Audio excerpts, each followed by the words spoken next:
Hello everyone who's ever bought one too many RPGs and is now drowning in them. I am Border, also known as BorderRRR, and welcome to 4 tips for finishing, you can't see this but I'm holding up my fingers to be inverted commas, quote marks, RPGs. 4 tips for finishing RPGs, not being good at them, just knocking them out so you can move on with your life. So the reason this guide exists is because it occurred to me the other day that RPGs are some of the most time-consuming games that exist. Like, you know, in all their varieties, like MMOs are technically a kind of RPG. RPG is basically any kind of game in which your character experiences progression of some kind, and they tend to be really friggin' long. So how can you play them in the time you have? Be you someone who's busy studying or working, or raising a family, or, you know, trying to save the world, or trying to end the world, or any other time-consuming thing like that. How do you finish an RPG?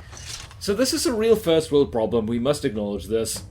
If this is the biggest problem in your life, quite frankly, I envy you. But if you want to tick a game off your bucket list, here's some tips, which is equal parts dreamt up by yours truly, and also just snatched off the internet, and I will be posting links to the surprisingly few things, the few places, where people were also considering it. So I like to call this the SWIP tip. So SWPP, it's great because it almost spells something, and also it has PP in it, which is hilarious. By the way, I'm pretty sure a lot of people playing this are already aware that all this is things you can do. This is an assurance that, like, you know, it's okay to do it.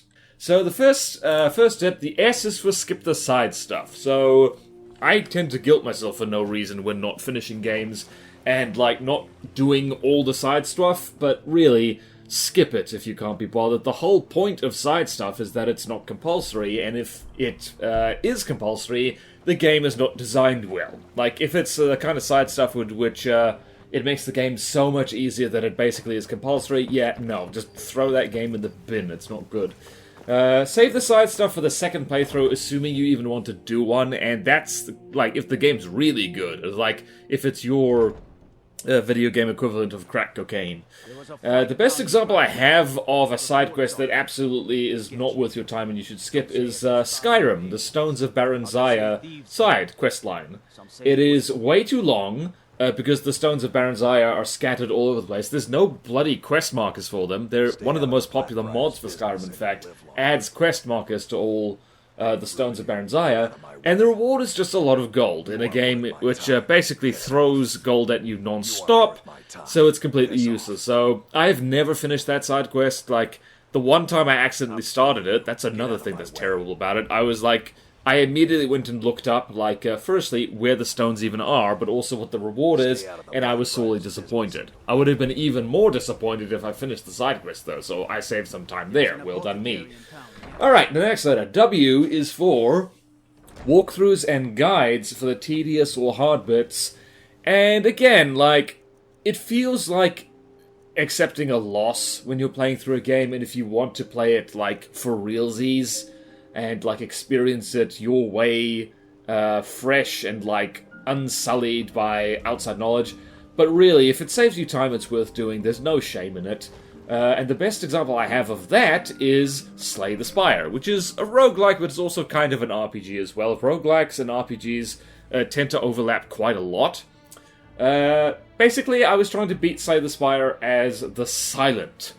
And I was not aware the first few dozen or 100 attempts, I have no idea how many attempts it took, I was not aware that there's really only 3 strategies for the Silent, according to the Slay the Spire wiki. That's the community hive mind doing its work right there. You can focus on shivs, you can focus on poison, or you can focus on just endlessly drawing cards. And I literally could not beat the game with the Silent until I learned that. And I still haven't beaten it as the defect or the final character class, which I have actually forgotten the name of because it's been so long since I've played it. But yeah, like, walkthroughs are good. Like, don't feel guilty about using them. Like, they exist for good reason. The P in SWIP, well, the first P, is for play on or lower difficulty. Again, this is something that I guilt myself about. And I guess there's still in some grubby corner of the internet, like, people who, like, don't have real problems in their life, or maybe the problems are so overwhelming that they have to, like, you know, compensate it for overdoing video games because, like, that false sense of accomplishment is all they've got. Basically, most people might talk smack at you for playing games on a lower difficulty. Really, there's no shame in it. No one has the right to laugh at you for enjoying your leisure time how you choose, provided no one gets hurt. Video games have not really hurt anybody. But if you're only playing for the story anyway and the gameplay is mediocre, and like, let's be honest, a lot of RPGs, the gameplay is, like, it's adequate rather than excellent.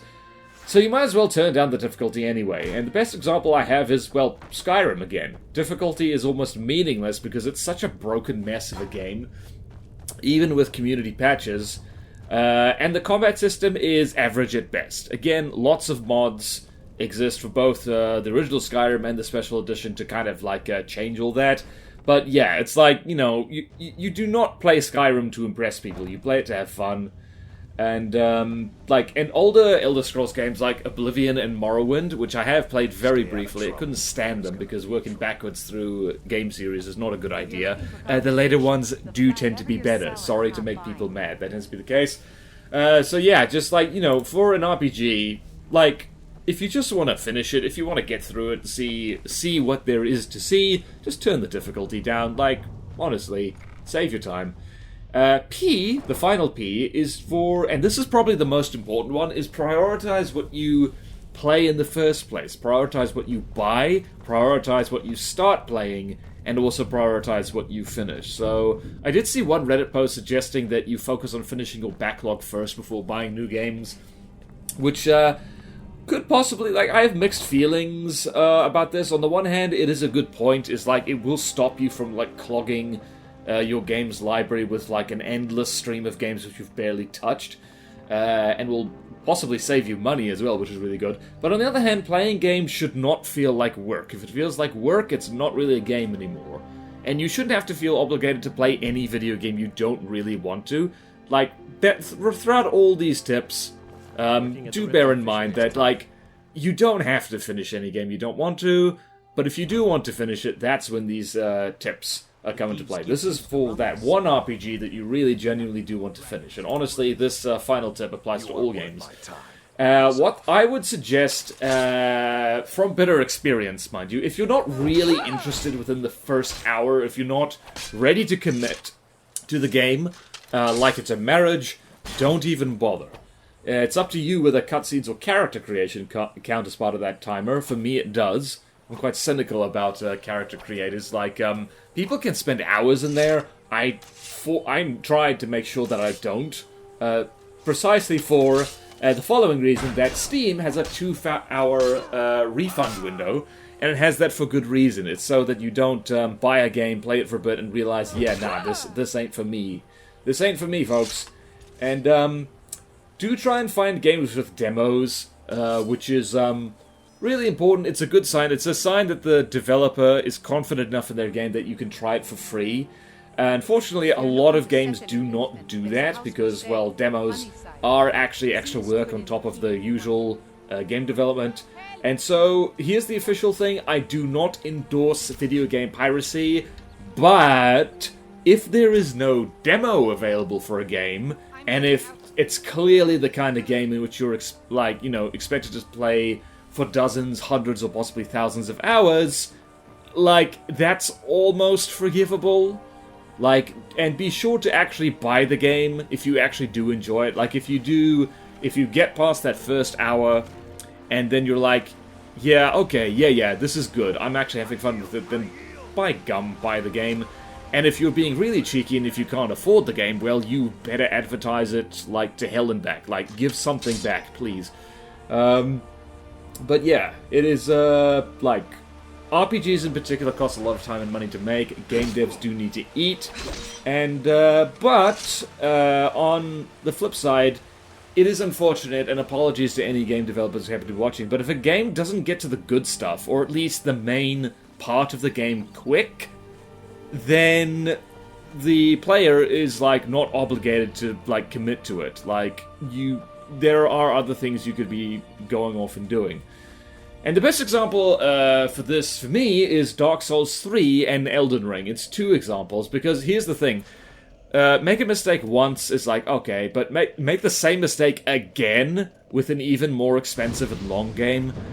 Oh boy, this one's on me, people. I really, really should not have bought these games. They are really not my kind of games. I will probably never finish them.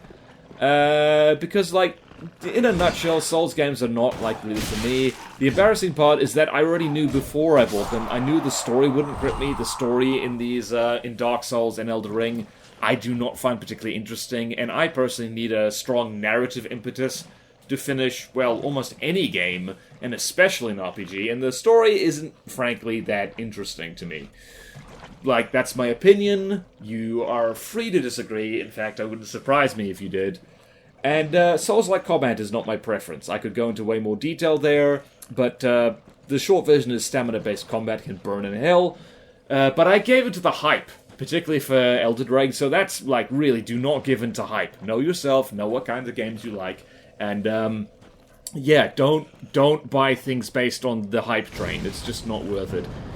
So I'm stuck with these huge games, and monstrously huge in Elden Ring's case. I'll probably never finish either of them. No disrespect to the many, many people who like it, but it's not for me, and I should have realized that within the first hour.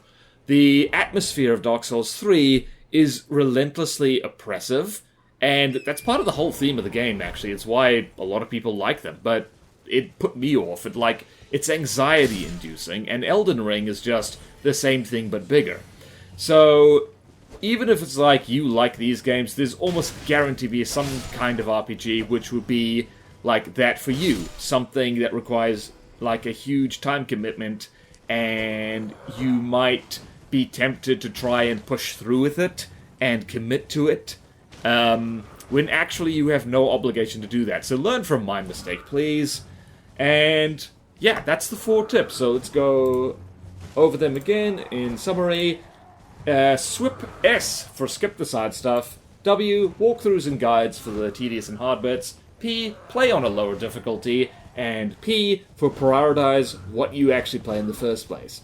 So, I hope that helped, and be sure to share whatever tips you might have in the comments. And if you disagree with any of these suggestions, or if you have suggestions of your own for, like, you know, how to motivate yourself to, like, you know, finish finish a game and enjoy it to the best of your ability, like, do share that as well. So thank you so much for watching. Please like and comment, subscribe if you want to, and I will see you next time in whatever video comes next. Farewell!